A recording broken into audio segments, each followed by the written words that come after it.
Turning now to a new report issued today by national experts about the police response to active shooters that's revealing more missteps and mistakes by law enforcement in Uvalde during the Robb Elementary School attack.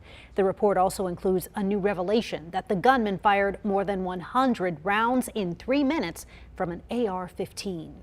Senior reporter Tony Plahetsky joins us now with more. Tony, you've been following this case and this report. Definitely some seriously heartbreaking news.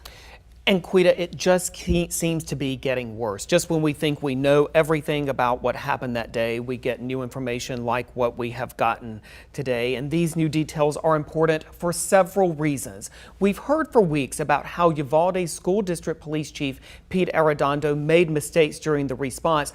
But this report focuses on law enforcement as a whole that day. According to the report, a Uvalde officer armed with a rifle had sights on the shooter before he went inside Robb Elementary, but he did not fire on him because he was awaiting permission from his supervisor.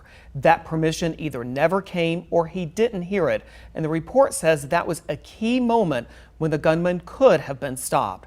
The report also said that several officers were met with gunfire when they did try to enter the classroom where the gunman was, and their response seemed to lose momentum after that, and they never regained it. It said officers could have tried to go into the classroom through outside windows or even ripping out sheetrock.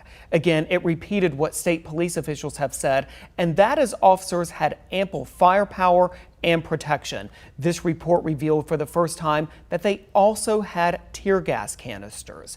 It also said that it remains unclear why officers did eventually enter the classroom. Keep in mind that was at 12:50 p.m., about an hour and 10 minutes later. I want to add a bit more detail here, Quita. The officer who did not fire at the gunman outside of the school did tell investigators that he did not open fire for several reasons. Number one, he said that he was concerned that he might actually hit a child inside the school, and that is one reason. The main reason he says that he did not fire. Keep in mind too that the distance we're talking about here from where that officer and the gunman was about 150 yards.